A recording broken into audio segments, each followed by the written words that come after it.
আমার একটা চাচাতো বোন ছিল বড় সুন্দরী, আমার মনটা তার দিকে সব সময় পড়ে থাকতো, আমি কখন জানি তার সঙ্গে মিলামেশা করব।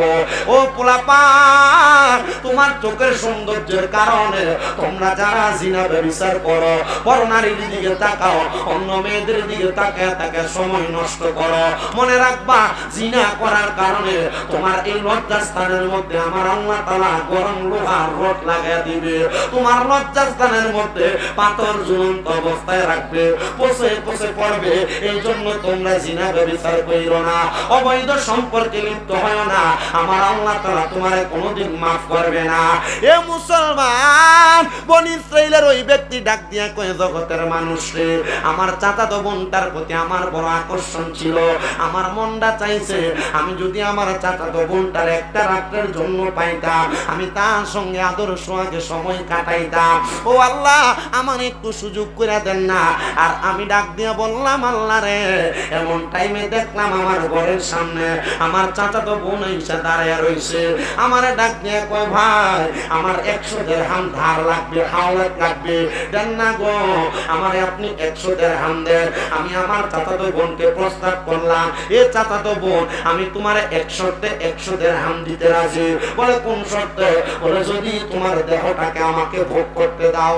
নাউজুবিল্লাহ নাই? যদি তোমার দেহটা 100 দিরহামের কারণে আমার ভোগ করতে দাও।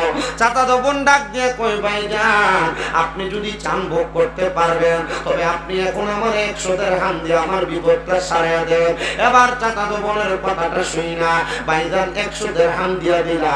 পরের দিন রাত্রবেলা আমার চাচাতো বোন আমার ঘরে আসছে, আমি তার দইরা আমার খাটের উপর যখন তার সঙ্গে বৈধ মেলামেশা করার জন্য সম্পর্কে লিপ্ত হব, এমন টাইমে আমি তাকে দেখলাম আমার চাচাতো বোনের চোখ দিয়া পানি পড়তেছে। আমি জিজ্ঞাসা করলাম, বোন তুমি কেন এমন ভাবে কান্না করো?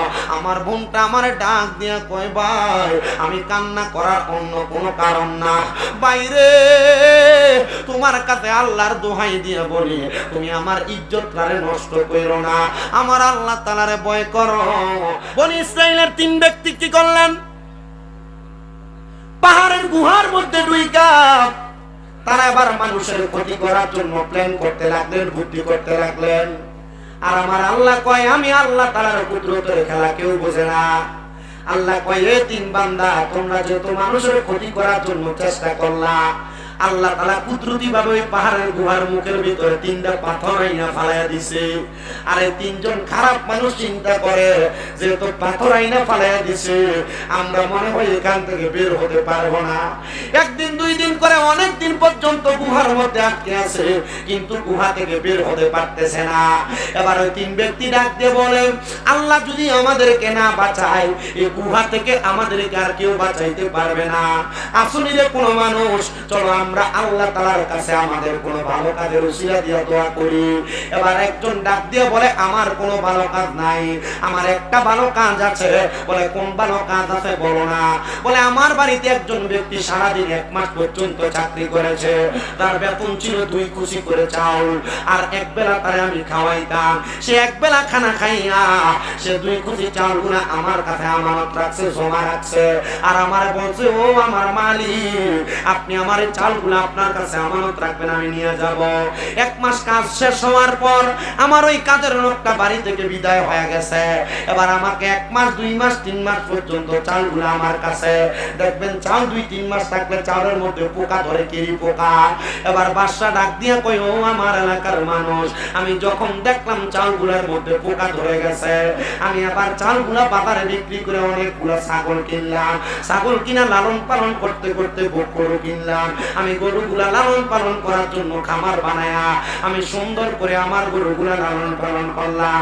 এমন এক সময় ওই কাজের লোক আইসা বলে, হুজুর আমার চালগুলো আমার ফেরত দেন। আমি তখন তার জবাব দিয়েছি, আমার সেনাপতি, এই আমার কাজের লোক, এই যে গরুর খামার দেখতে পাও, এই খামারের গরু সহ এগুলা তুমি নিয়ে যাও।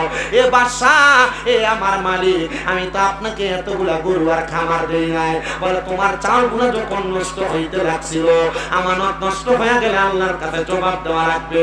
এই জন্য আমি তোমার চালগুলো বিক্রি করে বকরি ক্রয় কইরা গরু ক্রয় কইরা লালন পালন করে তোমার সম্পদকে আরো বাড়াইয়া দিছি, এটা তোমার আমানত, তুমি নিয়ে যাও। আল্লাহর কাছে দোয়া করে, আল্লাহ আমার এমন কোন নেক আমল নাই, শুধু এই আমানতের কারণে তুমি আমি বান্দারে মাফ করে দাও। আল্লাহ তাআলা তার দোয়া কবুল করছে। ভালো কাজের উসিলায় গুহার মুখ থেকে 3টা পাথর তাইকা একটা পাথর সরাইয়া নিয়ে গেছে। ডাক দিয়া কই, আল্লাহ ও মনিব গো, যেহেতু আপনি এই 3টা পাথর থেকে একটা ভালো কাজের উসিলায় একটা পাথর সরাইছেন, ওরে আমার বন্ধুরা আর 2টা ভালো কাজের উসিলা দিয়া দোয়া করো, দেখবা আমার আল্লাহ দোয়াটা কবুল করবে। আমার আল্লাহ তো দয়ার আল্লাহ, আমার আল্লাহ তো মায়ার আল্লাহ। এমন দয়া করছে, এমন মায়া করছে। আরেকজন ডাক দিয়া কয়, আমার জীবনে আর কোনো ভালো কাম নাই, একটা ভালো কাম আছে। আমার একটা চাচাতো বোন ছিল বড় সুন্দরী, আমার মনটা তার দিকে সব সময় পড়ে থাকতো, আমি কখন জানি তার সঙ্গে মিলামেশা করব। ও পোলাপান, তোমার চোখের সৌন্দর্যের কারণে তোমরা যারা জিনা ব্যভিচার করো, বড় নারীর দিকে তাকাও, অন্য মেয়েদের দিকে তাকায় তাকে সময় নষ্ট করো, মনে রাখবা জিনা করার কারণে তোমার এই লজ্জাস্থানের মধ্যে আমার আল্লাহ তাআলা গরম লোহার রড লাগাইয়া দিবে। তোমার লজ্জাস্থানের মধ্যে পাথর ঝুলন্ত অবস্থায় রাখবে, পচে পচে পড়বে। এই জন্য তোমরা জিনা ব্যভিচার কইরো না, অবৈধ সম্পর্কে লিপ্ত হয় না, আমার আল্লাহ তাআলা তোমারে কোনোদিন মাফ করবে না। এ মুসলমান, বনি ইসরাইলের ওই ব্যক্তি ডাক দিয়া কয়, জগতের মানুষ রে, আমার চাচাতো বোনটার প্রতি আমার বড় আকর্ষণ ছিল, আমার মনটা চাইছে আমি যদি আমার চাচাতো বোনটার একটা রাত্রের জন্য পাইতাম, আমি তার সঙ্গে আদর সোহাগে সময় কাটাইতাম। ও আল্লাহ, আমার একটু সুযোগ করে দেন না। আর আমি ডাক দিয়ে বললাম, আল্লাহ রে, এমন টাইমে দেখলাম আমার ঘরের সামনে আমার চাচাতো বোন এসে দাঁড়ায় রইছে। আমার ডাক দিয়ে কয়, ভাই আমার 100 দিরহাম ধার লাগবে, হাওলাত লাগবে, দেন না গো, আমারে আপনি 100 দিরহাম দেন। আমি আমার চাচাতো বোনকে প্রস্তাব করলাম, এ চাচাতো বোন, আমি তোমারে 100 দিরহাম দিতে রাজি। বলে কোন শর্তে? বলে যদি তোমার দেহটাকে আমাকে ভোগ করতে দাও। নাউজুবিল্লাহ নাই? যদি তোমার দেহটা 100 দিরহামের কারণে আমার ভোগ করতে দাও। চাচাতো বোন ডাক দিয়ে কই, ভাইজান আপনি যদি চান ভোগ করতে পারবেন, তবে আপনি এখন আমার 100 দিরহাম দিয়ে আমার বিপদটা সারাইয়া দেন। এবার চাচাতো বোনের কথাটা শুই না, ভাইজান 100 দিরহাম দিয়া দিলাম। পরের দিন রাত্রবেলা আমার চাচাতো বোন আমার ঘরে আসছে, আমি তার দইরা আমার খাটের উপর যখন তার সঙ্গে বৈধ মেলামেশা করার জন্য সম্পর্কে লিপ্ত হব, এমন টাইমে আমি তাকে দেখলাম আমার চাচাতো বোনের চোখ দিয়া পানি পড়তেছে। আমি জিজ্ঞাসা করলাম, বোন তুমি কেন এমন ভাবে কান্না করো? আমার বোনটা আমার ডাক দিয়া কয়, ভাই আমি কান্না করার অন্য কোনো কারণ না, বাইরে তোমার কাছে আল্লাহর দোহাই দিয়ে বলি, তুমি আমার ইজ্জতটারে নষ্ট কইরো না, আমার আল্লাহ তাআলারে ভয় করো। আমি ওই দিন আল্লাহরে ভয় কইরা আমার চাচাতো বোনের ইজ্জতটাকে আমি রক্ষা করে তারে ছেড়ে দিয়েছি। ও আল্লাহ, আমার জীবনে আর কোনো ভালো কাম নাই, এই ভালো কামটার উসিলায় তুমি আমারে মাফ করে দাও। আমার আল্লাহ দোয়া কবুল কইরা বনি ইসরাইলের ওই 3 জন বাদে ব্যক্তির গুহার সামনে থাইকা 2 নাম্বার পাথরটারে সরাইয়া নিয়ে গেছে। এবার 2 জন ডাক দিয়া কই, দেখছস নি রে, ভালো কাজের উসিলা দিয়া দোয়া করলে আল্লাহ দোয়া কবুল করে। ও আল্লাহ, আল্লাহ গো। আরেকজন ডাক দিয়া কয়, আমার সম্পদ নাই, আমার টাকা পয়সা নাই, আমি আমার বাড়িতে 2টা ওট লালন পালন করতাম, আমি 2টা ওট লালন পালনের মধ্যে একটা মান্দা ওট আর একটা মেন্ডি ওট। মেয়ে যেই ওটটা, ওই ওটটা থেকে দুধ দহন কইরা আমি আগে আমার আম্মা জানরে দুধটা পান করাইতাম, এরপর আমার ছোট একটা বাচ্চা তারে পান করাইতাম, এরপর আমি আমার স্ত্রী একসাথে দুধ পান করতাম। আমার মারে দুধ পান করানো ছাড়া ওই দুধ আমরা পান করতাম না। একদিন আমার আম্মা জানকে আমি অপেক্ষা করতে বললাম, আমি ওটার মধ্যে মধ্য থেকে দুধ দোহন করতে লাগলাম। দুধ দোহন কইরা গরম করে আমার মার কাছে আনতে আনতে আমি তাকে দেখলাম আমার মা ঘুমায় গেছে। আমি আমার মারে ঘুমন্ত অবস্থায় দেখা আমি আমার ছোট বাচ্চাটারে দুধ দেই নাই। সারা রাত্র আমার বাচ্চাটা কান্না করেছে। আমার মা যখন সকালবেলা ঘুম থেকে জাগ্রত হয়েছে, আমি আমার মারে দুধটা পান করাইলাম। ডাক দিয়ে বললাম, মা গো, এই নেন আপনি দুধ পান করেন।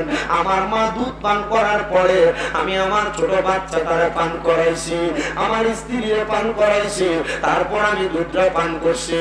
আমি যখন দুধটা পান করছি রে, পান করার সাথে সাথে আমার মা আমার দোয়া করে দিছে, আল্লাহ আমার সন্তান যেহেতু আমার দুধ পান করানো ছাড়া তার সন্তান রে মা স্ত্রীরে করায় নাই, আল্লাহ আমি দোয়া করলাম তুমি আমার সন্তানটারে বিপদ থেকে উদ্ধার করো, আমার সন্তানটারে তুমি দেখে রাখো। আল্লাহ আমার অন্য কোনো ভালো কাম নাই, আমার একটা ভালো কাম আমি আমার মারে প্রাধান্য দিতাম, আমার মারে গুরুত্ব দিতাম। আল্লাহ তুমি আমার মা রুচিরা আমার এখান থেকে উদ্ধার করো। এই দোয়াটা করতে দেরি পাহাড়ের মুখ থেকে 3 নাম্বার পাথর টসে গেছে। তারা পাহাড়ের গুহা থেকে বাহির হইয়া আল্লাহর কাছে দোয়া করে, আল্লাহ তুমি আমার এই 3টা ভালো কাজের উসিলায় যেহেতু দোয়া কবুল করছো, আল্লাহ ফরিয়াদ জানাই তোমার দরবারে, আমরা কোনোদিন আর বাজে কাজ করব না, আমরা মানুষের ক্ষতি করব না, আমরা মা বাবার খেদমত করে সময় কাটিয়ে দিব। ও বাবা, আমি জানি না হোমনা চিতপুর এলাকার কোন সন্তান মা ঘরে মাহফিলে বসছে, আমি জানি না কোন সন্তান বাবা ঘরে মাহফিলে বসছে। এই সন্তানের দোষ, তোমার মা বাবা তোমার লক্ষ কোটি টাকার বাড়ি দিয়ে গেছে, জায়গা জমি দিয়ে গেছে, কিন্তু তোমার মা বাবা কবরের বাসিন্দা। কইরে সন্তান, মা বাপ যদি বাইচা থাকতো, মা বাপরে যদি তুমি বালা বালা খানা খাওয়াইতা, মা বাপরে যদি ভাত খাওয়াইতা, তোমার কি মাসে মা বাবার পেছনে 2-3 হাজার টাকা খরচ হইতো না? মা তো কবরের বাসিন্দা, বাবা তো কবরের বাসিন্দা।